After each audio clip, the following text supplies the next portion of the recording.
This channel does not promote any violent, harmful, or illegal activities. All content provided by this channel is meant for an educational purpose only.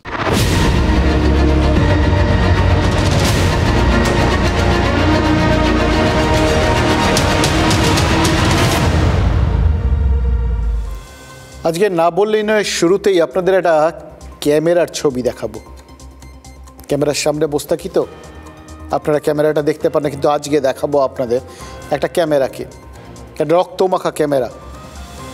কথা বলে একটা ছবি হাজার শব্দের সমান, কিন্তু এই ক্যামেরাটা বোধহয় একটা গোটা দেশের ইতিহাসের সমান। আজকে এই ছবিটা দেখাচ্ছি, এই রক্তমাখা ক্যামেরার ছবিটা, তার কারণ দেখাতে বাধ্য হচ্ছি। গাজার হাসপাতালে ইসরায়েলি হানায় অনেক মানুষ মারা গেছে, তাদেরই একজনের এই ক্যামেরা। তিনি কে জানেন? মারিয়াম ডাগ্গা, একজন সাংবাদিক।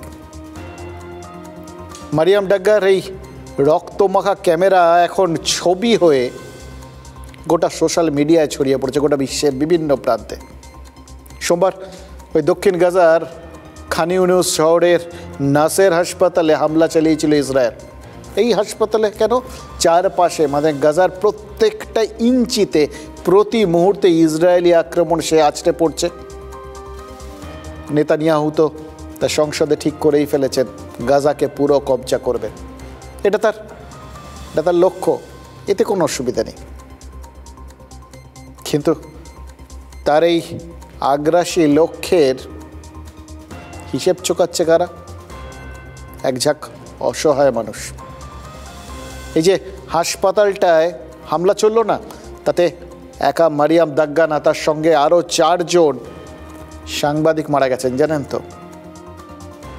অ্যাসোসিয়েট প্রেসের চিত্র সাংবাদিক 33 বছরের এই মারিয়াম ডাগ্গা, তিনি কিন্তু ওই যুদ্ধ শুরু হওয়ার পর থেকে প্রত্যেক মুহূর্তে ওই অবরুদ্ধ গাজার ভেতর থেকে আসল ছবিটা, যুদ্ধবিধ্বস্ত গাজার ছবিটা গোটা বিশ্বের সামনে তুলে ধরছিলেন। ওই যে একটা সময় কিছুদিন আগে আপনারা সবাই চমকে উঠেছিলেন না, পর অনেকগুলো বাচ্চার মৃতদেহ, এই ছবিটাও মারিয়াম ডাগ্গার তোলা।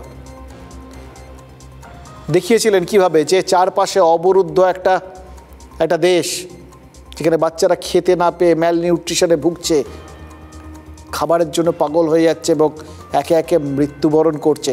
সেই ছবি মারিয়াম ডাগ্গা দেখিয়েছিলেন। এবার সেই জন্যই তার হয়তো আক্রমণের লক্ষ্য হওয়াটাই স্বাভাবিক ছিল। সাংবাদিকরা এরকম খুব খারাপ কাজ করে, জানেন তো? সত্যিগুলোকে সামনে নিয়ে আসে। এই সত্যিটা না অনেকের কাছে সহ্য হয় না, ভীষণ বেদে খুব। ইসরায়েলি আক্রমণে ছিন্ন ভিন্ন গাজার একের পর এক ছবি যখন তিনি সামনে নিয়ে এসেছিলেন, গোটা দুনিয়া চমকে উঠেছিল। সেই ক্যামেরাটা অবশেষে থামলো, মানে স্বস্তি, শাসকের স্বস্তি। শাসক কারা?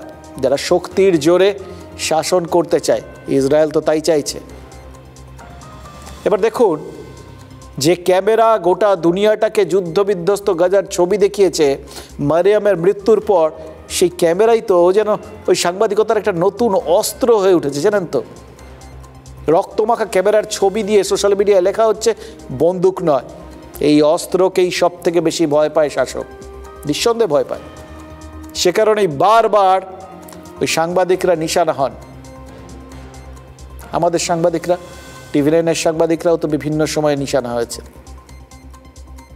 কিন্তু মারিয়াম ডাগ্গা দেখাচ্ছেন এই পেশাটা কি, কেন এই পেশাটা সবার চক্ষুশূল, এবং এই পেশার অস্ত্রগুলো, বিশেষ করে সেই অস্ত্র যা হকিকতটা মানুষের চোখের সামনে তুলে নিয়ে আসে, সাংবাদিকের ক্যামেরা। এই গাজাতে জানেন সব থেকে বেশি নিশানা করা হয়েছে সাংবাদিক আর তাদের ক্যামেরা। এই যখন হাসপাতালটার উপর আক্রমণ চলছিল, আপনারা শুনেই তো ভাবছেন হাসপাতালের উপর আক্রমণ। হ্যাঁ, এখন এই যুদ্ধে এই সমস্ত নিয়ম টিয়ম কেউ মানেন না, কারণ এই হাসপাতালের ভেতরেই নাকি সন্ত্রাসবাদীরা সবাই লুকিয়ে থাকেন, তাদের খুঁজে বার করে শাস্তি দেওয়া দরকার। তো সেটা করতে গিয়ে কিছু রোগী যদি মারা যায়, কিছু ডাক্তার মারা যায়, নার্স মারা যায়, কি এসে যায়? এই হাসপাতালটায় প্রথম যখন আক্রমণ হয় তখন জানলা দিয়ে একটা বারান্দার সামনে দাঁড়িয়ে নিজেদের ক্যামেরাগুলো বার করে তুলে ধরেছিলেন মারিয়াম দাগ্গারা। এটা বোঝাতে চেয়েছিলেন অনেক দূরে থাকা শত্রুকে এখানে তারা আছেন, সাংবাদিকরা আছেন, এখানে সন্ত্রাসবাদীরা নেই, তাদের হাতে বন্দুক নেই, তাদের হাতে ক্যামেরা রয়েছে। ভাবছেন তো কী করে দেখছে ইসরায়েল? ওই ওই ওই গাজার প্রত্যেকটা ইঞ্চিতে তারা এখন নজর রাখছে স্যাটেলাইটের মাধ্যমে, বিভিন্ন অত্যাধুনিক ব্যবস্থার মাধ্যমে। কি নিখুঁত লক্ষ্য বলুন তো, যুদ্ধাস্ত্রের কি অব্যর্থ লক্ষ্য। পরের আঘাতটাতে মারিয়াম দাগা, তার ক্যামেরা সব শেষ। শেষ কি ছবিটা দেখুন, এটাই ভবিতব্য। কিন্তু মুশকিল হচ্ছে একটা রক্তমাখা ক্যামেরা সম্ভবত আরও অনেক প্রতিজ্ঞার জন্ম দেয়, জানেন তো। 2 বছর ধরেই গাজার যুদ্ধে সরকারিভাবে নিহত সাংবাদিকের সংখ্যা জানেন কত? 247। 42 ছিল, এই একসঙ্গেই 5 সাংবাদিক মারা গেল, তারপরে 47 হয়ে গেল, 247। বিংশ শতাব্দীর আর কোনো যুদ্ধে এত সাংবাদিকের এরমভাবে একসাথে মৃত্যু হয়নি। আসলে সত্য গোপন রাখার পথে সব থেকে বড় বাধা তো এই সাংবাদিকরা। সে কারণেই বারবার সাংবাদিকদের কণ্ঠরোধ করার প্রয়োজন হয়। আর সেই শাসককে ডোন্ট কেয়ার করে ইতিহাসে অমর হয়ে ওঠেন এই মারিয়াম ডাগ্গার মতো সাংবাদিকরা। 1.5 বছর ধরে তিনি তার সন্তানকে দেখতে পাননি। যখন আক্রমণ শুরু হয়েছিল সন্তানকে বাইরে পাঠিয়ে দিয়েছিলেন, নিজে কর্তব্যের খাতিরে দেশ ছেড়ে যাননি। ওখানকার সাংবাদিকরা একটা অদ্ভুত একটা রাস্তা নিয়েছেন, জানেন তো। প্রত্যেকে জানেন তারা মারা যাবেন, তাই জন্য সবাই নিজের শেষ বার্তাটা আগে ভাগে পাঠিয়ে রেখেছিলেন তাদের আত্মীয় পরিজনের কাছে। মারিয়াম ডাগাও তার 13 বছরের ছেলের জন্য, গেইতের জন্য একটা বার্তা দিয়েছিলেন, এবং তাতে কি বলেছেন জানেন? আমার জন্য প্রার্থনা করো, কিন্তু আমার জন্য দুঃখ করো না, কারণ তাতে আমি দুঃখ পাব। যদি তোমরা খুশি থাকো, আমি খুশি থাকব।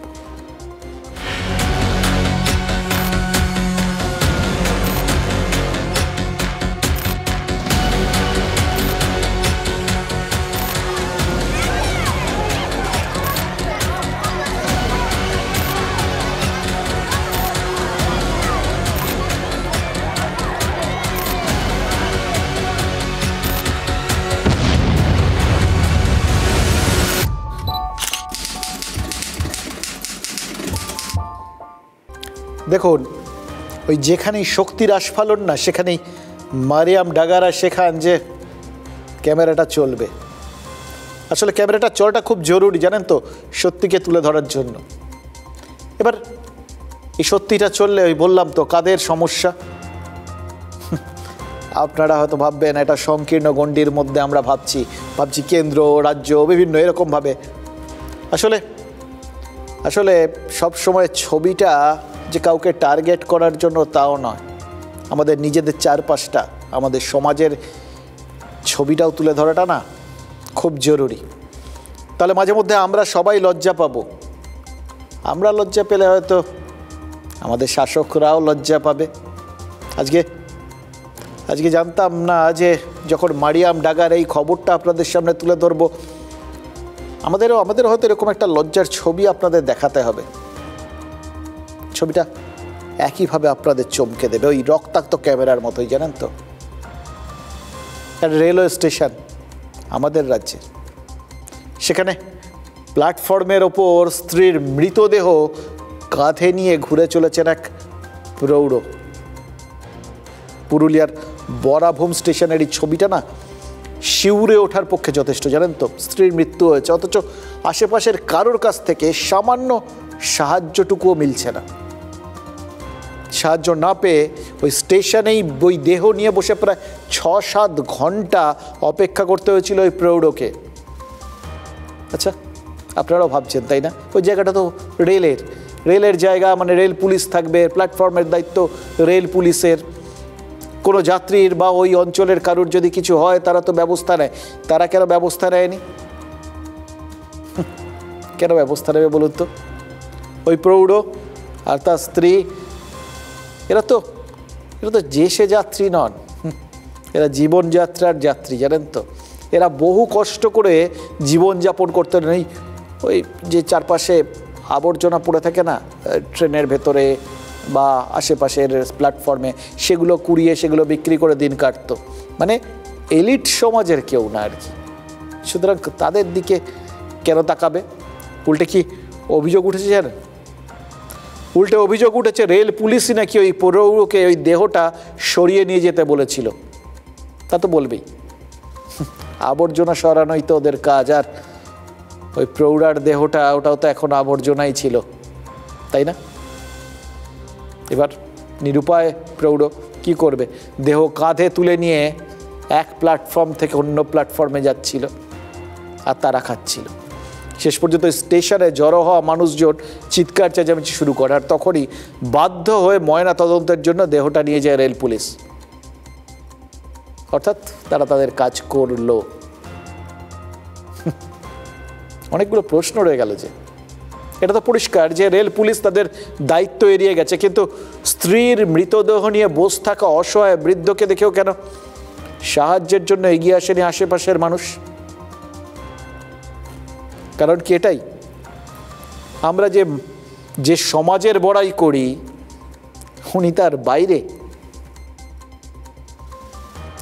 তাহলে আমরা যে সমাজে থাকি, বড় হই, যে সমাজটা নিয়ে গর্বিত হই, তার বিভিন্ন রকম অস্মিতা নিয়ে আমরা লড়াই করি, তার এইটুকুনি দায়িত্ব নেই? তার কাছে এই ভেদাভেদটা কি কাম্য? এই তার মানসিকতা? এবার ভাবুন তো, আসলে তাহলে কোন সমাজটা আমাদের চারপাশে তৈরি হচ্ছে? এই সমাজটা যদি আস্তে আস্তে তার ওই পরিধিটাকে ছোট করে, একটা সময় আমরা সবাই ওই সমাজের বাউন্ডারির বাইরে চলে যাব না তো? ভাবুন, বাবার মতো একটা পরিস্থিতি, কিন্তু এটা এড়িয়ে যাওয়া যাচ্ছে না। ওই বড়ভূম স্টেশনে স্ত্রীর দেহ কাঁধে এই প্রৌঢ়ের ছবি অনেকগুলো জরুরি প্রশ্নকে কিন্তু আমাদের সামনে একদম দাঁড় করিয়ে দিল। এড়িয়ে যাবেন না, এড়িয়ে যেতে পারবেন না। এরকম ব্যক্তি এখানে শুয়ে আছে, আমি জিজ্ঞাসা করি, তখন সে বলে যে এখানে আমার বউ একটা ডেড হয়ে গেছে, মারা গেছে বলছে ডাইরেক্ট। হ্যাঁ, বলছে আমি ঘুমো গাড়ি থেকে নামাচ্ছি ওকে। লাস্টটা কি 2 নম্বর প্ল্যাটফর্মেই ছিল, তাহলে 2 নম্বর থেকে 1 নম্বর করেছে, তাহলে ঘুমো গাড়িতে 1 নম্বরে ঢুকে রেল বললো যে নিয়ে যাও, তো নিয়ে যাও বলে এবারে হসপিটাল নিয়ে যাও বলেছে, নৌকাকে শ্মশান নিয়ে যেতে বলেছে, এটা আমার জানার নাই। পুরুলিয়ার ওই মহিলার ভাগ্যটাকে আপনি কি বলবেন? এই পুরো ঘটনাটাকে ট্র্যাজেডি নাকি এটা কমেডি? এমনিতে হয়তো বলবেন ট্র্যাজেডি, কিন্তু পলিটিক্যালি একটা কমেডিও হতে পারে, জানেন তো। সুতরাং হাসুন, হাসতে পারেন। এবার কেন কমেডি এটা বুঝতে গেলে একটা ছোট্ট ঘটনার কথা আপনাদের বলি, আবার হাসবেন। হেসে নিন, হাসি শুরু করে দিন। চার্লি চ্যাপলিনের কথা বলবো তো চার্লি চ্যাপলিনের নাম শুনলেই তো হাসতে শুরু করতে হয়। এই চার্লি চ্যাপলিনের একটা সিনেমা এসেছিল 1952 সাল নাগাদ। সিনেমাটাকে দেখতে গেছিলেন জানেন? ভানু বন্দ্যোপাধ্যায়। আরও হাসি পাচ্ছে, তাই না? ওই সিনেমাটার নাম লাইমলাইট। সিনেমার একদম শেষ দিকে মূল চরিত্র ক্যালভেরো তখন মৃত্যুশয্যায়। ক্যালভেরো, তার চরিত্র অভিনেতাকে চার্লি, মৃত্যুর দৃশ্য, কিন্তু দর্শক চার্লি চ্যাপলিন তো হাততালি দিয়ে যাচ্ছে, হাসছে, হাততালি দিচ্ছে। এই সিনেমার দৃশ্য আর হাততালি দেখে ভানু নাকি বলে উঠেছিলেন, হালায় মরতাছে তাও লোকে ভাবতাছে তামাশা। এটাই বাস্তব। আজ একজন মহিলা মারা গেলেন, পাশে কাউকে দেখা গেল না, অথচ মহিলাদের উন্নয়নে, মহিলাদের অধিকারে রাজনীতির প্রাণ কেঁদে ওঠে আমাদের এখানে।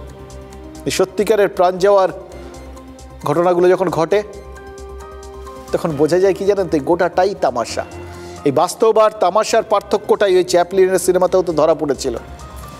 সেদিন চার্লি চ্যাপলিন থেকে অনুপ্রাণিত হয়েছিলেন ভানু বন্দ্যোপাধ্যায়, আর ভানু বন্দ্যোপাধ্যায়ের থেকে হতে পারে জীবনকৃষ্ণ সাহা অনুপ্রাণিত হতে চেয়েছিলেন, বলা তো যায় না। অমলকান্তি রোদ্দুর হতে চেয়েছিলেন কিনা শেষ পর্যন্ত জানা যায়নি, হতে পেরেছিলেন কিনা সেটাও জানা যায়নি। কিন্তু জীবনকৃষ্ণ তিনিও শেষ পর্যন্ত সফল হতে পারেননি, কিন্তু সফলভাবে পালিয়ে বাঁচার জন্য ঠিক কী করেছিলেন সেটা ভানু বন্দ্যোপাধ্যায়ের থেকে অনুপ্রাণিত ঘটনা কিনা এটা কিন্তু ভাবার সময় এসছে। কারণ উনি কি করেছিলেন সেটা ভানু বন্দ্যোপাধ্যায় অনেক দিন আগেই দেখিয়ে দিয়েছিলেন। 80-তে 80 ওরা কালজয়ী একটা সিনেমা, জানেন তো। অবশ্য আজকালকার প্রজন্ম ভানু বন্দ্যোপাধ্যায়কে কতটা চেনে জানি না, কিন্তু তৃণমূল বিধায়ক এই জীবনকৃষ্ণ সাহার সৌজন্যে এই ছবির ক্লিপিংসটা কিন্তু সামাজিক মাধ্যমে ফিরে এসছে, মানে ওই সোশ্যাল মিডিয়া আর কি। সোশ্যাল সাইটে একটু ইধার উধার যদি আপনি যান দেখবেন ওই ক্লিপিংসটা ঠিক চলে আসছে। অনেকেই বলছেন এই সিনেমাটা থেকেই নাকি ওই পুকুরে নেমে পালানোর অনুপ্রেরণা পেয়েছিলেন জীবনকৃষ্ণ।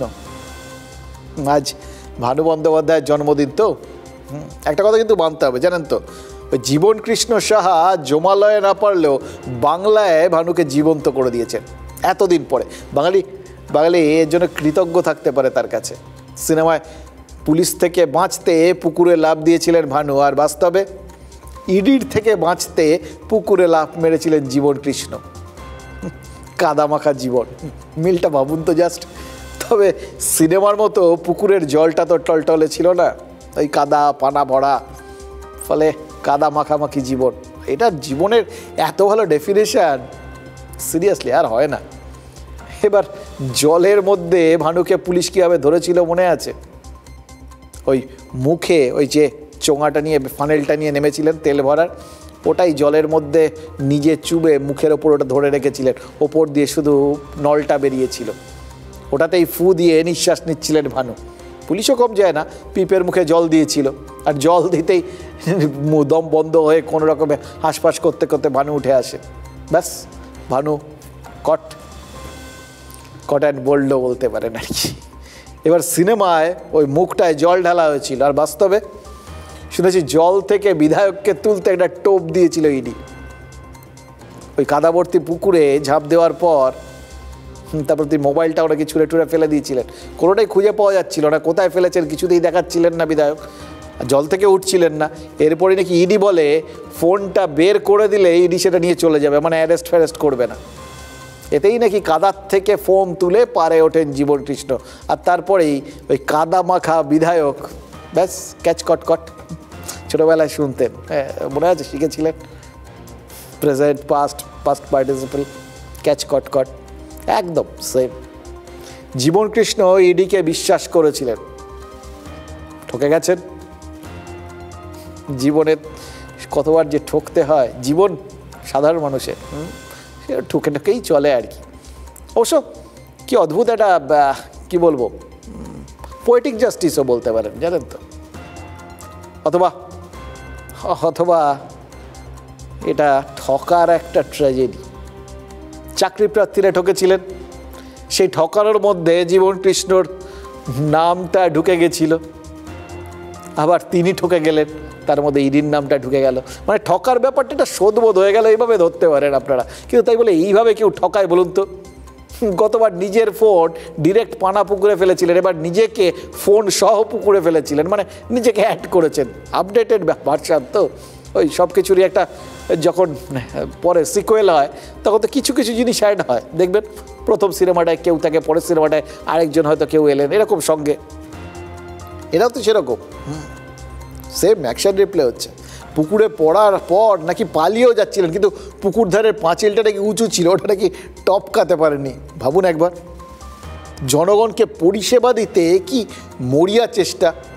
একবার যদি পাঁচিলটা টপকে যেতে পারতেন ব্যাস বগার পার, আর ইডি ছুতে না পারলে জনগণের পাশে থাকা যেত। মানে জনগণের পাশে থাকার জন্য একজন জনপ্রতিনিধি কত বড় ঝুঁকি নিয়েছিলেন একবার একটু ভেবে দেখুন তো। আর আপনি আমি আমরাই শুধু এই জনপ্রতিনিধিদের বুঝে উঠতে পারি না। উনি পাঁচিল টপকে পালানোর চেষ্টা করেছিলেন, মোবাইলে ফেলে দিয়েছিল, পাঁচিলের হাইট উঁচু হওয়ার কারণে হয়তো উনি চপকাতে পারেননি, ওনাকে ধরেছে, গ্রেফতার করেছে। তো আমি দাবি তুলেছি একটা, যে আমাদের দাবি মানতে হবে, পাঁচিলের হাইট কমাতে হবে রাজ্য সরকারকে। বাচ্চারা এগুলো কষ্ট পাচ্ছে, সবাই দেখতে পাচ্ছে, কে পালাচ্ছে, কে পাঁচিল টপকাচ্ছে, কে মোবাইল ফেলে, সবাই দেখতে পাচ্ছে, কিন্তু যেটা দেখতে পাচ্ছে না সেটা হচ্ছে শাস্তি। দেখুন, অধীর চৌধুরী একটা গুরুতর দাবি জানিয়ে ফেললেন শাস্তির, কিন্তু আমরা তো ওটা নিয়ে বলার কেউ নই, কি করে বলবো? দেখুন, এর আগে জীবন কৃষ্ণ কবে ধরা পড়েছিলেন? 2023 সালে, তাই তো? সেবার সিবিআই ধরেছিল, জেলে গেছিলেন, তাতে কি হয়েছে? বিধায়ক পদ গেছে, দল সাসপেন্ড করেছে, কিছু হয়নি। এজেন্সি অ্যাকশন করেছে, কোনো রিয়াকশন হয়নি। বিজ্ঞানের সূত্র ফেল, তা যেখানে সূত্র ফেল করে গেছে, বিজ্ঞান ফেল করে গেছে, সেখানে আপনি খুব বেশি হলে প্রশ্ন তুলতে পারি যে কেন হয়নি, এটা কেন হয়নি, রাজনীতি কেন করেনি। এটা যদি একবার বুঝে উঠতে পারেন, জীবনটা কীরকম সরল হয়ে যাবে জানেন তো, কোনো রকম চাপ থাকবে না। প্রথমে সিবিআই ধরেছিল কেন? কারণ প্রাথমিকভাবে প্রমাণ মিলেছিল, নইলে অ্যারেস্ট করতে পারতো না। অথচ কিছুদিন পরেই দেখলাম জামিন হয়ে গেল। কেন জামিন হলো? কারণ প্রাথমিকভাবে পাওয়া প্রমাণগুলো আদালতে প্রমাণ করা যায়নি। এবার ইডি অ্যারেস্ট করলো, এবারও আদালতে তো প্রমাণিত হতে হবে, ওইগুলো হবে, এরও তো কোনো গ্যারান্টি নেই। তাহলে যেখানে চুরিটা প্রমাণিত অথচ চোরকে সেটা প্রমাণ করা যাচ্ছে না, সেখানে দল কেন আগ বাড়িয়ে কোনো রকম সততার প্রমাণ দিতে যাবে? তবে আমরা কিন্তু ভাগ্যবান জানেন তো, ওই বললাম তো, কী সব রত্নখচিত জনপ্রতিনিধি আমাদের। ভাবুন তো, কেউ পাঁচিল টপকাচ্ছেন, কেউ মোবাইল ফেলে দৌড়চ্ছেন, কেউ কাদা মাখামাখি হয়ে যাচ্ছেন, কেউ বান্ধবীর বাড়িতে এরকম টাকার পাহাড় তৈরি করে ফেলছেন। কত রকম ভ্যারাইটি, ভাবা যায় না জাস্ট। এদের সব আমরা ভোট দিয়ে নির্বাচিত করেছি। এবং দেখুন, একটা কথা আছে, we get the leaders we deserve. আমরা সেই নেতাদেরই পাই আমরা যাদের পাওয়ার যোগ্য। সুতরাং বুঝতে পারছেন, এটাতে আপনার আমার দায় আছে, হারাতে পারবেন না। আমরাই তো ভোট দিয়ে তৈরি করেছি আমাদের ভবিতব্য, আমাদের ভবিষ্যৎ, আমাদের প্রতিনিধি। এবং দেখুন, এরা প্রত্যেকে কীরকম আত্মবিশ্বাসী দেখুন। এটা সাফল্য একটা, জানেন তো, এদের লাইফের একটা সাফল্য। এবার সাফল্যের পেছনে মেধাবীরা বিভিন্ন রকম লোকজনকে বা অনেক কিছুর অবদান তারা দেখবেন স্বীকার করেন আর কি, ঘোষণা করেন, আমার সাফল্যের পেছনে এর অবদান, এরকম বিজ্ঞাপন হয় আর কি। দেখুন, এই জায়গাটায় না, এরা একটা অদ্ভুত জায়গায় দাঁড়িয়ে আছেন এই জনপ্রতিনিধিরা। এরা সবাই এমন একটা মানসিক আত্মবিশ্বাসের চূড়ায় অবস্থান করেন। ওই যে মানে ঠাকুরের কথা, ঠাকুর রামকৃষ্ণ বলেছিলেন, হাঁসের মতো থাকো, সেরকম আর কি। এরা দুধটুকু বেছে খেয়ে নিতে পারে, গায়ে পাঁক লাগে না, ঝেড়ে ফেলে। পার্থ চট্টোপাধ্যায় ছাড়া কারোর গায়ে সেভাবে কাদা লেগেছে বলুন তো? যে কাদাটা আপনারা ওই জীবন কৃষ্ণর গায়ে দেখলেন, ও তো মাটিটা কাটা মাটি, দুটোই আছে আর কি। এটা তাই, এইগুলো ওই কাদা সেই কাদা না, ওইভাবে দেখতেই যাবেন না। দেখুন, মদন মিত্র জেলে গেছিলেন, জামিনে মুক্ত হয়ে ভোটে জিতেছেন। ওই ভোটে টিকিট পেয়ে গেছিলেন জেলে থাকতে থাকতেই। জ্যোতিপ্রিয় মল্লিক জেলে গেছেন, বিধায়ক থেকে গেছেন। সুদীপ বন্দ্যোপাধ্যায় জেলে গেছেন, জামিনে মুক্ত হয়ে সাংসদ হয়েছেন। তাহলে জীবন কৃষ্ণের দোষ কোথায়? দোষ কারো নয় গো মা, দোষ সব আমাগো। মানে ভানুর জন্মদিন তো, ওই জন্য একটু অনুপ্রাণিত হলাম আর কি।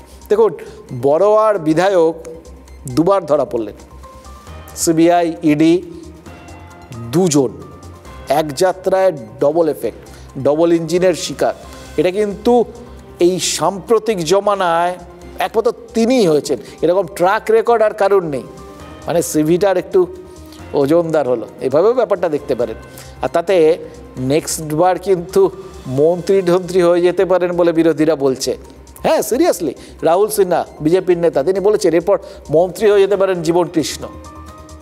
এবার এক্ষেত্রে দুটো প্রশ্ন আছে। তৃণমূলের মন্ত্রী হবেন, হলে নিশ্চয়ই, যদিও বলা যায় না, আজকাল রাজনীতিতে কোনো কিছুই চূড়ান্ত নয়। আর রাজনৈতিকরা যেভাবে দলবদল করছেন, আজ এখানে কাল ওখানে, কাল কে কোথায় যাবেন কিছু বলা যায় না। তবুও আপাতত যখন বলছেন রাহুল বাবু, তখন ধরে নিচ্ছি যে জীবনকৃষ্ণ মন্ত্রী হলে তৃণমূলেরই মন্ত্রী হবেন। তার মানে বিজেপি কি এখন থেকে হার মেনে নিচ্ছে? কারণ তৃণমূলের মন্ত্রী হতে গেলে তো তৃণমূলেরই সরকার হতে হবে। তার মানে কি ইডি সিবিআই কিচ্ছু প্রমাণ করতে পারবে না? মানে বিজেপি নেতারাও কি সেটা বুঝে গেছেন এবং বুঝিয়ে দিচ্ছেন? বললাম না, রাজনীতি অতি বিষম বস্তু। এরপরে দেখবেন হয়তো মমতা ব্যানার্জি মন্ত্রী করে দেবে, কারণ দুবার গ্রেপ্তার, দুবার পলানোর চেষ্টা, দুবার মোবাইল ছুঁড়ে ফেলা, অতএব এক একটা পালক তো লেগে যাচ্ছে। অতএব এত বড় চোরের পদোন্নতি কোথায় হবে না? তৃণমূলে তো হবেই হবে। জীবন মাল তুলেছে, মালটা তো নিজে রেখেছে কিছুটা, মূল মালটা তো গেছে কোথায়? তো ছবি বলছে, সমঝদার কা তো ইশারাই কাফি হ্যায়। ছবি কথা বলে। এই পিকচার ভাই 12ই আগস্টের কত তুলেছো, কত জমা দিয়েছো, কত বাকি আছে, সেই হিসাবও তো হতে পারে। সকালের ছবিটা দেখেননি? কাদামাখা, কি কষ্ট। একটা জেলার সাংগঠনিক বৈঠকের ছবি, সেখানে জেলার বিধায়ক হিসেবে ছিলেন। এর সঙ্গে অন্য অপব্যাখ্যা করার কোনো অর্থই হয় না যে শুভেন্দুবাবু অভিষেকের সঙ্গে দাঁড়িয়ে একটা দলের বৈঠকের ভিডিও দেখাচ্ছেন।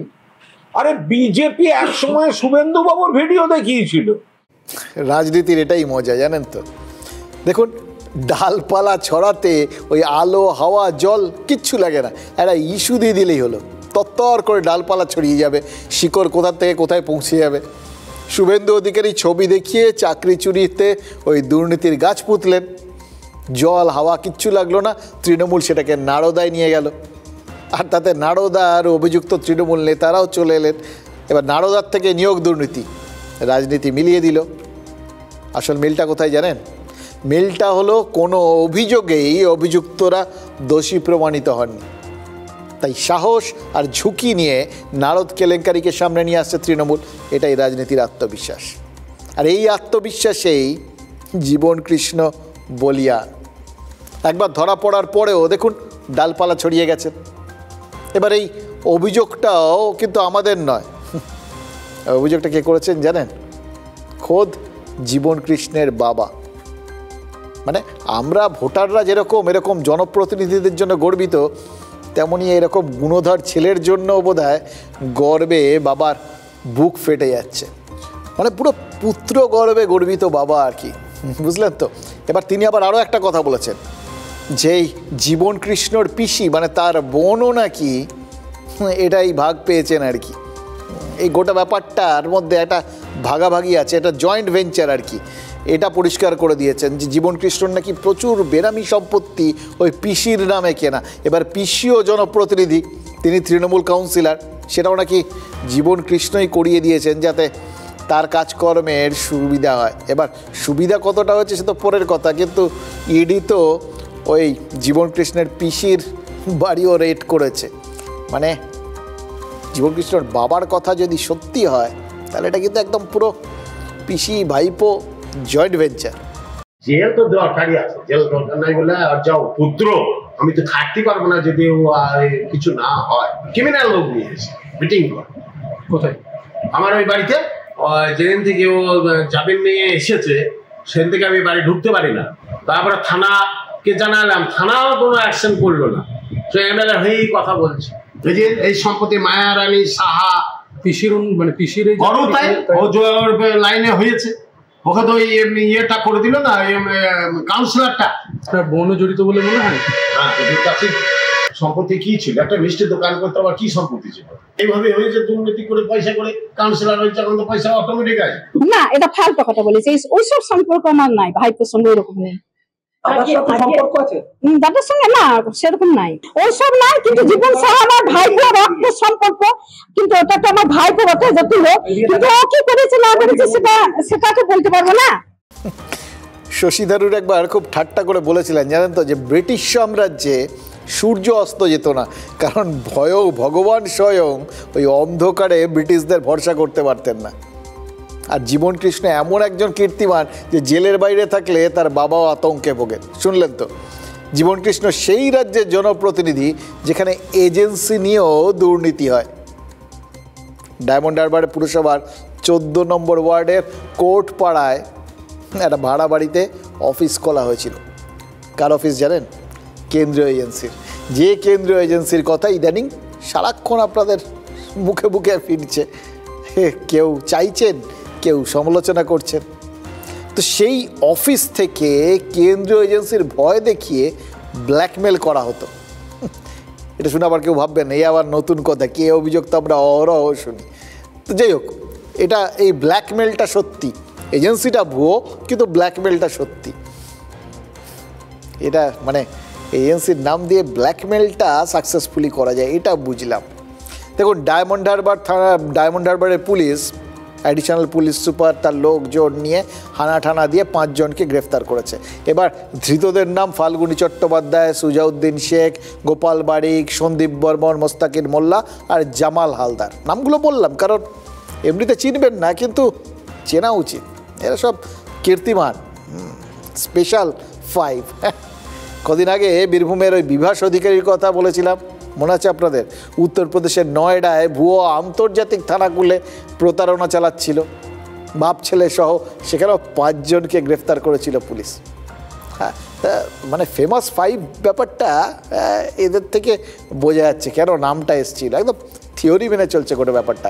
দেখুন, বিভাসের বেলায় তাও একটা শান্তি ছিল যে চোর বাঙালি, কিন্তু চুরি তো বাংলায় করেনি। অ্যাটলিস্ট ওখানে গিয়ে নয়ডায় ওরা এত বড় বড় ভাবে নিজেদের, তাদের নাকের ডগায় বসে, খোদ রাজধানীর নাকের ডগায় বসে এই সমস্ত কাণ্ড কারখানা করে যাচ্ছে, একটা ব্যাপার ছিল।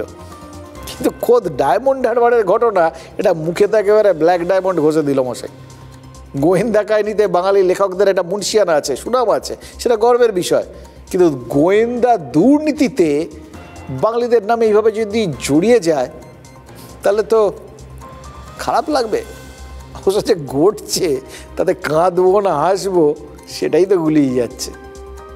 সংগঠন খোলা হয়েছে, তার বিভিন্ন লোগো, ব্যানার এবং তাদের যারা পোর্টফোলিও হোল্ডার তাদের বিভিন্ন আই কার্ড ইত্যাদি এসব করে একটা কার্যকলাপ শুরু হয়েছে, যেটা আমাদের ইন্টেলিজেন্সে ধরা পড়ে। বেশ কিছু মানুষকে অ্যাপ্রোচ করা হয়েছে এবং যারা মূলত প্রতারণার শিকার তাদেরকে আমরা অ্যাপ্রোচ করি এবং তারা এটা বলে যে হ্যাঁ, কাউকে কোনো ব্যবসাদারকে ধমকে চমকে, অনেকটা ওই যে আমাদের একটা স্পেশাল 26 সিনেমা স্টাইলে আর কি, এরা নিজেদেরকে ইম্পারসোনেট করতো। CBI officer, ED officer, CID officer, কখনো ভিজিলেন্স অফিসার, কখনো নার্কোটিক্স কন্ট্রোল ব্যুরোতে আমাদের মানে তরফে আমরা করছি।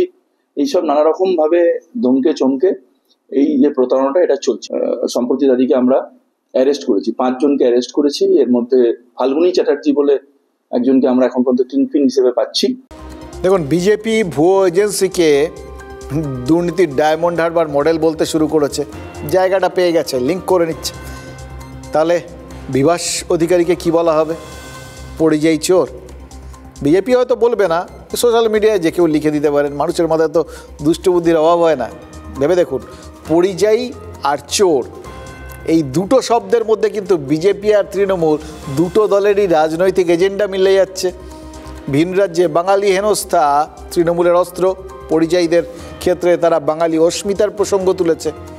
আর চোর, সেটা তো বিজেপির অস্ত্র। বিজেপি নেতারা উঠতে বসতে তৃণমূলকে চোর বলেন। বিধানসভায় একটা সময় ওই বিরোধী দল নেতা শুভেন্দু অধিকারী, তিনি বিজেপি বিধায়কদের চোর স্লোগান দিতে শিখিয়েছিলেন। এখন ব্যাপারটা কত দূর এগিয়ে গেছে দেখুন। প্রধানমন্ত্রী তিনি প্রত্যেক মাসে আসছেন আর চোর বলে যাচ্ছেন। মে মাসে আলিপুরদুয়ারে বলেছেন, জুলাই মাসে দুর্গাপুরে বলেছেন, 22শে আগস্ট দমদমে বলেছেন, আবার সেপ্টেম্বরে নদিয়া আসবেন বলে শোনা যাচ্ছে। সেখানে নিশ্চয়ই বলবেন। দেখুন, প্রধানমন্ত্রী একটা সভাতেও কিন্তু নাম করে কাউকে কিছু বলেননি, কিন্তু সরকারকে চোর বললেন। তাহলে আর কিছু বলার বাকি থাকে নাকি? সরকার কার? এবার বর্ধমানের প্রশাসনিক সভায় মমতা বন্দ্যোপাধ্যায়ও পাল্টা আক্রমণ শানিয়েছেন। কার্যত ওই রবীন্দ্রনাথের 2 বিঘা জমির লাইন থেকেই তো প্রশ্ন তুলেছেন। তুমি মহারাজ সাধু হলে আজ, আমি আর চোর বটে বলেছেন। তবে বিজেপির হাতে যদি চোর অস্ত্র থাকে, বিরোধীদের হাতেও তো চোর অস্ত্র রয়েছে। ন্যাচারাল অস্ত্র নয়, তৈরি করা অস্ত্র, ভোট চোর। ভারত আর রাশিয়ার যৌথ উদ্যোগে যেরকম সেই ব্রহ্মোস মিসাইল তৈরি হয়েছে না, তেমনি দিল্লির কংগ্রেস আর বাংলার তৃণমূলের যৌথ উদ্যোগে এই ভোট চোর অভিযোগটা তৈরি হয়েছে। এবার এটাও কিন্তু রাজনৈতিক মিসাইল, আর এর একসঙ্গে জোড়া টার্গেট। এক, জাতীয় নির্বাচন কমিশন, আর দুই, প্রধানমন্ত্রী নরেন্দ্র মোদী। 2019-এ রাহুল গান্ধী চৌকিদার চোর হ্যাঁ স্লোগান তুলেছিলেন, লাভ হয়নি, তাই জন্য বদলে ফেলেছেন। এখন বলা হচ্ছে ভোট চোর গদি চোর। এবার প্রধানমন্ত্রী সরাসরি মুখ্যমন্ত্রীকে চোর বলেননি, মুখ্যমন্ত্রীও সরাসরি প্রধানমন্ত্রীকে ভোট চোর বলে আক্রমণ করেননি, যেটা কংগ্রেস করছে। মুখ্যমন্ত্রী নির্বাচন কমিশনকেও তীব্র আক্রমণ করেননি, এটাও খেয়াল রাখতে হবে। শুধু বলেছেন জাতীয় নির্বাচন কমিশন যেন বিজেপির হাতে ললিপপ না খায়। দেখুন, একটা সাংবিধানিক সংস্থাকে এটা বলার চেয়ে বোধহয় চোর বলাটা কম অপমানজনক হতো। তবে মমতা বন্দ্যোপাধ্যায় ললিপপ খাওয়ার কথা বলে ভোট চুরির অভিযোগটাই তো ঘুরিয়ে বলেছেন, আর কৌশলে বিজেপি আর নির্বাচন কমিশনকে জাস্ট জুড়ে দিয়েছেন।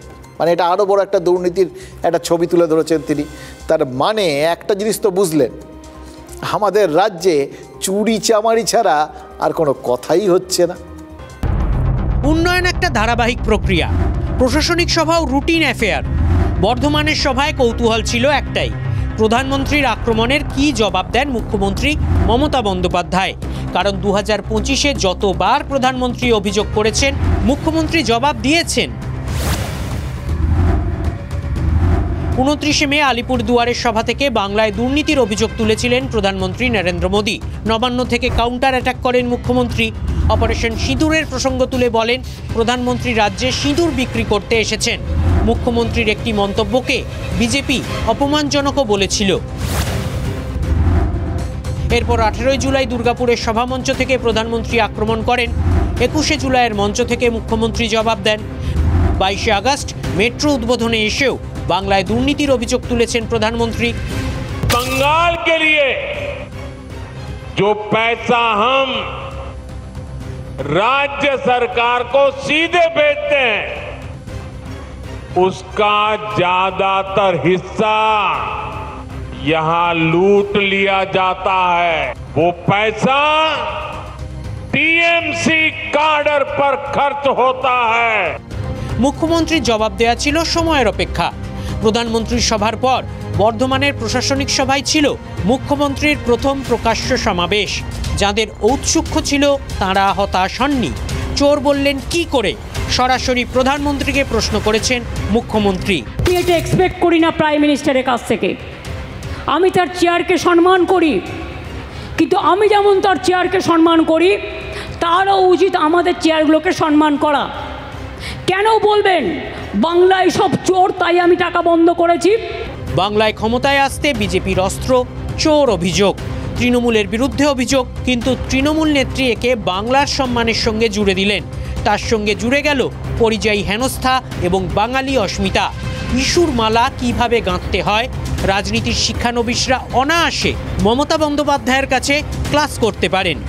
22 লক্ষ পরিযায়ী শ্রমিক আছে যারা বাইরে কাজ করেন, এমনি দয়া করে কেউ নিয়ে যায়নি। তাদের স্কিল আছে, তাদের ডেকে নিয়ে যাওয়া হয়েছে জামাই আদর করে।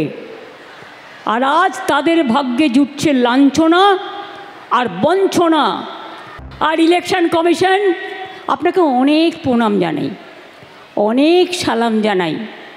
প্লিজ দয়া করে বিজেপির ললিপপ হবেন না, প্লিজ দয়া করে বিজেপির ললিপপ হবেন না, তাহলে কিন্তু দেশের মানুষ ক্ষমা করবে না। দেখুন, মমতা বন্দ্যোপাধ্যায় হুঁশিয়ারিটা জাতীয় নির্বাচন কমিশনকেই কি দিলেন, নাকি বাংলার মানুষকে বার্তা দিয়ে রাখলেন যে রাজ্যে নির্বাচন কমিশন এসআইআর শুরু করলে সেটা ভোটার তালিকার থেকে নাম বাদ দেওয়ার জন্যই হবে। আজকে এই যে ভাষণটা শোনালাম, এটা কিন্তু সত্যি সত্যি রাজনীতির শিক্ষানবিশদের জন্য একটা শিক্ষণীয় বিষয়। কিভাবে একটার থেকে আরেকটা ইস্যুতে যাওয়া যায় এবং ইস্যুটাকে জুড়ে দেওয়া যায়।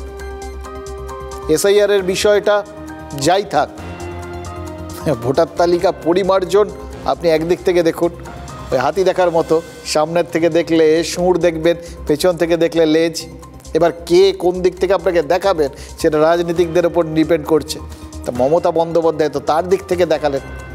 এটা পরিমার্জন না, এটা আসলে নাম বাদ দেওয়া, এবং সেখান থেকে এরপরে এনআরসি টেনআরসি সব চলে আসবে, এলেই দেশ থেকে বহিষ্কার।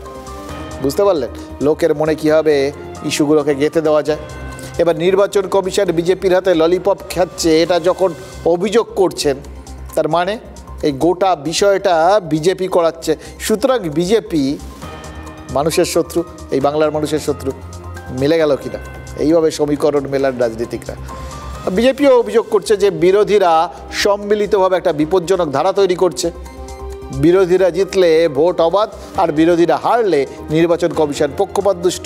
এবার বিহার নির্বাচনের ফল বেরোনোর পর বোঝা যাবে যে ভোট চুরির ন্যারেটিভটাই বিরোধীরা ধরে রাখবে কি রাখবে না।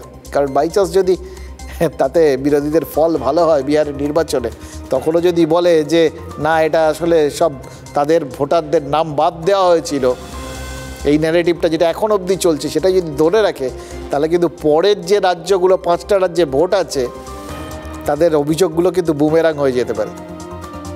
দেখুন, রাহুল গান্ধীর নৈশভোজে অভিষেক বন্দ্যোপাধ্যায় পরামর্শ দিয়েছিলেন যে অন্তত ডিসেম্বর পর্যন্ত এই প্রচারে ভাটা আসতে দেওয়া যাবে না, এবং যেখানে যেখানে এসআইআর হবে সেই রাজ্যেই প্রচারটা জোরদার করতে হবে। সেই নৈশভোজেই অভিষেক মমতাকে বিহারে প্রচারে যেতে অনুরোধ করেছিলেন রাহুল আর তেজস্বী। এবার তৃণমূলের তরফে কি যাবেন তা এখনও স্পষ্ট নয়, তবে বিরোধী ঐক্যের জাতীয় স্তরের ন্যারেটিভটা তৃণমূল যে শুধু গ্রহণ করেছে তা নয়, দিল্লিতে বিজেপি বিরোধিতা কিভাবে করতে হবে তার পথও কিন্তু দেখাচ্ছে তৃণমূল কংগ্রেস। এটা ভেবে খুশি হতে পারেন, বাংলা অন্তত কিছু একটা ক্ষেত্রে, অবশ্য আপনারা বলবেন অনেকগুলো ক্ষেত্রে, আমরা অত কিছু বলছি না, আপাতত যেটা বলছি সেটাই শুনুন। এই সংবিধান সংশোধনী বিলের কিভাবে বিরোধিতা করতে হবে সেই ক্ষেত্রে বাংলা গোটা দেশকে পথ দেখাচ্ছে, এটাই বলছিলাম। ওই বিলটা আপাতত যৌথ সংসদীয় কমিটিতে পাঠানো হয়েছে, কিন্তু কমিটিটাই তো তৈরি করা যায়নি, কারণ কোনো বিরোধী দলই প্রতিনিধি পাঠায়নি। সবার আগে তৃণমূল জানিয়ে দিয়েছিল যে তারা এই বিলের জন্য প্রতিনিধি দেবে না, মানে ওই কমিটিতে কোনো প্রতিনিধি পাঠাবে না, অর্থাৎ সংসদীয় বয়কট। এটা একটা নতুন কৌশল। এভাবে বিল আটকানো যায় না, কারণ ইন্ডিয়া ঐক্য আর এনডিএর বাইরে নিরপেক্ষ দলগুলোকে নিয়ে যৌথ সংসদীয় কমিটি তো তৈরি করে নেওয়াই যায়, কিন্তু সেটা এক্ষেত্রে একটা বাজে দৃষ্টান্ত হয়ে যাবে, এবং সেই ঝুঁকিটা বিজেপি নিতে চাইবে কিনা বলা মুশকিল। এবার এটা যে বিল প্রতিরোধের একটা পথ হতে পারে সেটা তৃণমূল না দেখালে জানাই যেত না। এখন সমাজবাদী পার্টি, আম আদমি পার্টিও ওই যৌথ সংসদীয় কমিটিতে যোগ না দেওয়ার সিদ্ধান্ত নিয়েছে। মুশকিল একটাই, কংগ্রেসের মধ্যে এখন একটা দোটানা রয়েছে, জানেন তো। কংগ্রেসের এক পক্ষ মনে করছে যে এভাবে সংসদীয় বয়কট হলে সেটা একটা বাজে দৃষ্টান্ত হবে, বিরোধী দল হিসেবে তাদের একটা দায়িত্ব রয়েছে তারা মনে করছে। আসলে মনের মধ্যে এখনও তো তাদের ওই ভাবনাটা রয়েছে না, ভবিষ্যতে তারা যদি ক্ষমতায় আসে তখন কি হবে, তখন যদি একই ভূমিকা বিরোধীরা পালন করে, মানে প্রেসিডেন্স তৈরি করতে চাইছেন, উদাহরণ তৈরি করতে চাইছেন। আর আরেক পক্ষ মনে করছেন যে বিহারের ভোটের আগে বিরোধী ঐক্যে ভাটা পড়ে এরকম কোনো পদক্ষেপ করা উচিত না। আর শুধু তাই নয়, বিজেপি বিল যখন এনেছে তখন পাস করানোর অঙ্কটা কষেই এনেছে, তাই বিজেপি এই বিলটা পাস করে নিতে পারলে তাদের অনেকগুলো নির্বাচনে জয়টা নিশ্চিত হয়ে যাবে। সেই জন্য অকারণে এরকমভাবে ঝাঁপিয়ে পড়ে তার বিরোধিতা করার কোনো মানে হয় না। এটাও অনেকের অঙ্ক কষছে, মানে অঙ্ক দুশিবিরেই কষা হচ্ছে। যেমন রাজ্যের তৃণমূল কংগ্রেসের সাধারণ সম্পাদক অভিষেক বন্দ্যোপাধ্যায়, তিনি ক্যালকুলেটর আর ল্যাপটপ নিয়ে বসে পড়েছেন, হিসেব কষে দেখেছেন যে বিজেপির দুটো দুর্গে ঘা দিতে পারলেই তিনি বিজেপিকে 50-এর নিচে নামাতে পারবেন। এটাই তার ভবিষ্যৎবাণী। আর করেছেন যখন ভবিষ্যৎবাণী, সেটাকে সত্যি প্রমাণ করার দায় এবং দায়িত্ব তার উপরেই এসে বর্তায়। তার কাজ তিনি শুরু করে দিয়েছেন। তৃণমূলের অনেক নেতা দাবি করছেন যে এবার বিজেপি বিরোধী দলের মর্যাদাও হারাবে, মানে 30-এর নিচে নেমে যাবে। এবার রাজা যা বলেন পারিষদ বর্গ বলে বহুগুণ, সেটা তো আপনারা সবাই জানেন, কিন্তু একই সঙ্গে রাজনীতির ক্ষেত্রে যখন বলছেন এটা কোথাও গিয়ে তো অবশ্য আপনারা বলবেন রাজনীতিকরা আর কবে দায়ে বা দায়িত্ব নিয়েছেন, তো সেও সত্যি কথা, বলতে তো পয়সা লাগে না। কিন্তু কাজটা অভিষেক বন্দ্যোপাধ্যায় যখন এখন অবধি বলেছেন, যে কটা বলেছেন তিনি কিন্তু করে দেখিয়েছেন। মানে ধরুন ওই যখন তিনি বললেন যে 100 দিনের টাকাটা প্রয়োজনে তিনি দেবেন, নিজের ওই নির্বাচন ক্ষেত্র থেকে দেওয়া শুরু করেছেন। তো এই জিনিসগুলো তিনি করে তো প্রত্যাশা বাড়িয়ে দেন না, ফলে তাকে কিছু একটা করতে হবে, বা তিনি একটা অঙ্ক কষেছেন। আঘাত যদি করতেই হয় মূল খুঁটিতে আঘাত করা দরকার। বিজেপির দুটো প্রধান খুঁটি, মানে দুই প্রধান নেতা হলেন দক্ষিণবঙ্গে শুভেন্দু অধিকারী আর উত্তরবঙ্গে সুকান্ত মজুমদার। আর এই দুটো জেলাতেই তৃণমূলের গোষ্ঠী কোন্দলটা চরমে। মানে এক ঢিলে দুই পাখি, নিজেদের গোষ্ঠী কোন্দলও সামলানো যাবে আর বিরোধীদের, মানে তাদের যাকে আঘাত করা বিজেপিকে, তাকে মোক্ষম জায়গাতেই আঘাত করা যাবে। তাই ক্যামাক স্ট্রিটের অফিসে অভিষেক আলাদা করে তৃণমূলের এই দুই জেলার নেতাদের সঙ্গে বৈঠক করেছেন। এবার পূর্ব মেদিনীপুরে তো তার সঙ্গে আরও একটা বিষয় রয়েছে, বিভীষণের খোঁজ।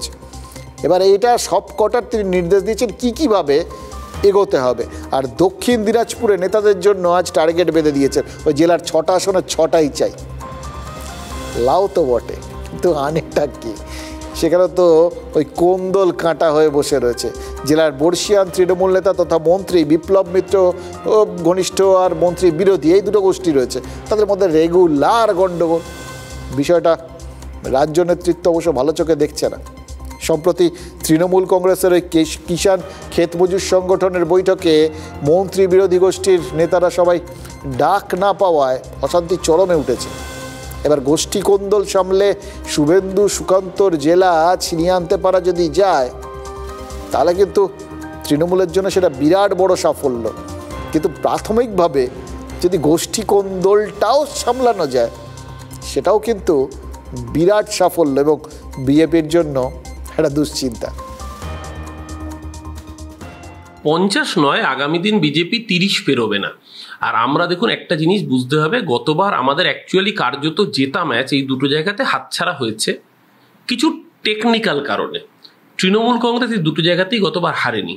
এদের সবাই পাপ্পু হয়ে যাচ্ছে, কংগ্রেসের পাপ্পু আছে, তৃণমূলের তো একটা পাপ্পু চাই। হ্যাঁ, যেটা তোর পিসি পারে না সেটা তুই নজর দিবি।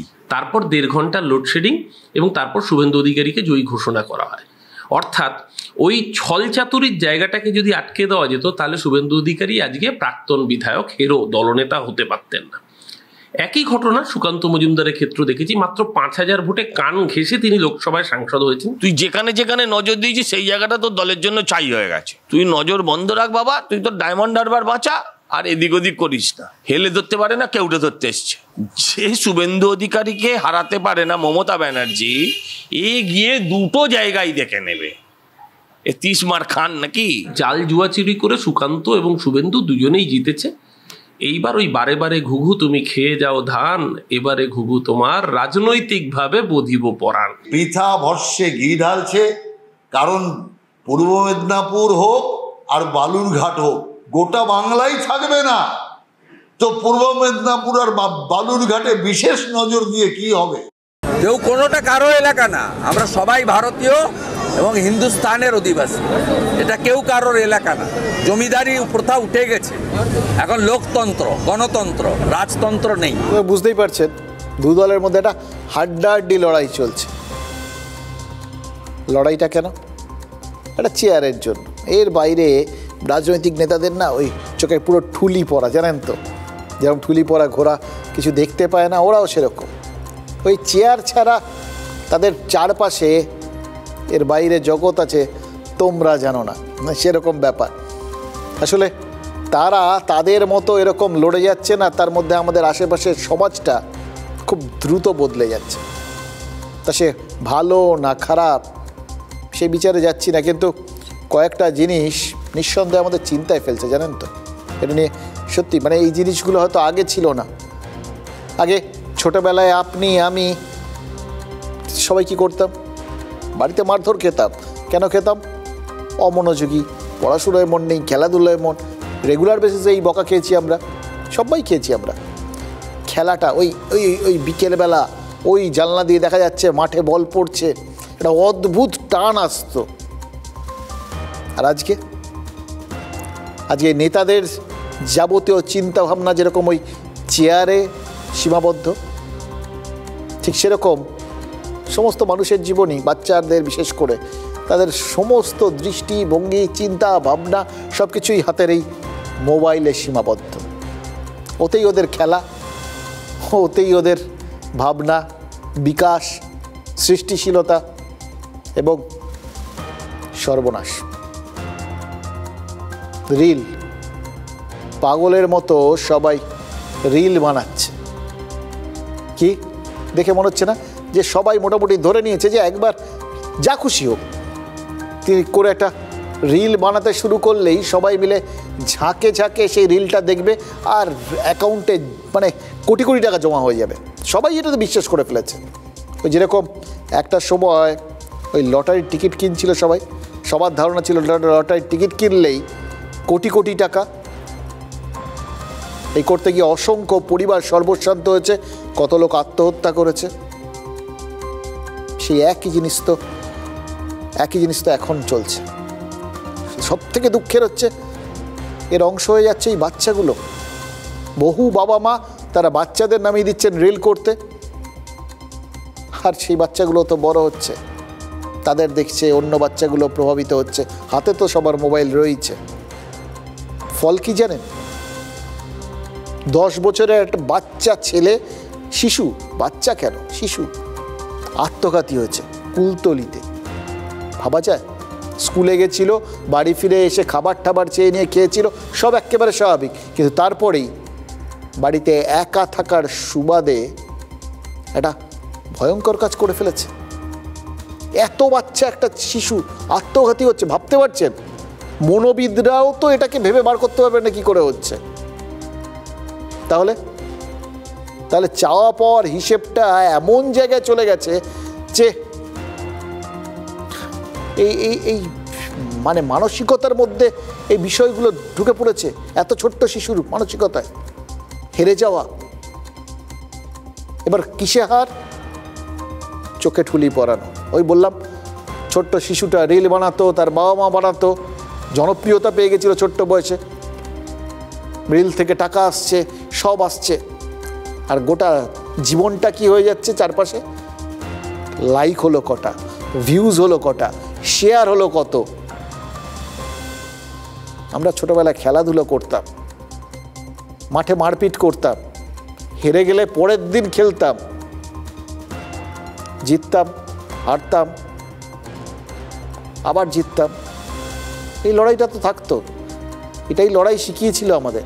আর এই বাচ্চাগুলোর সব কিছুই খুব ক্ষণিকের মধ্যে হয়ে যেতে হচ্ছে। এদের ওই লড়ে যাওয়াটা নেই, এদের লড়াইটা অন্য কেউ লড়ে, এদের জীবনটা অন্য কেউ পরিচালনা করে, আর সেটার প্রতিফলন ঘটে এই ছোট্ট মোবাইলটার মধ্যে। আচ্ছা, এই বাচ্চাটা যখন ঝুলে পড়েছিল তার মনে কি এটা হচ্ছিল যে এটাও রিল করলে হয় না, অনেক ভিউজ হবে? জানি না, বিশ্বাস করুন আমাদের ছোটোবেলায় দেখেছি, ছোটোবেলা কেন কিছুদিন আগেও দেখেছি, বাবা মারা বাচ্চাদের ওই কপালে এটা করে ওই টিপ দিয়ে দিচ্ছেন, কালো টিপ। কেন? নজর না লাগে, কাজলের টিপ। এখন বাবা মারা নিজেরাই সবার যত বেশি করে নজর লাগুক এটা চাইছেন, তাহলে তো টাকা আসবে। আর তাতে বাচ্চাগুলো দেখুন, দুদিন আগে একটা বাচ্চা তলিয়ে গেছে এই রিলস বানাতে বানাতে, কদিন আগে একটা বাচ্চা ট্রেনের তলায় কাটা পড়েছে। কি বলবেন? এরা তো আমাদের ভবিষ্যৎ, রাষ্ট্রের আমানত। এই বাচ্চারা তো সোনার ডিম পাড়া মুরগি নয়। কি বলবেন বলুন তো? আমরা নিজেরা অনেক আলোচনা করি, রাজনীতি, সমাজ, পরিযায়ী, অস্মিতা, কিসের জন্য করি, কাদের জন্য করি? সুকান্ত তো বলেছিলেন, এ পৃথিবীকে শিশুর বাসযোগ্য করে যাব আমি। কোন শিশুদের জন্য বাসযোগ্য করার কথা ভাবছেন, আলোচনা করছেন? শিশুরা নাকি আমাদের ভবিষ্যৎ। সেই ভবিষ্যৎটাই যদি না থাকে তাহলে এতক্ষণ যা বললাম সবই তো বেকার।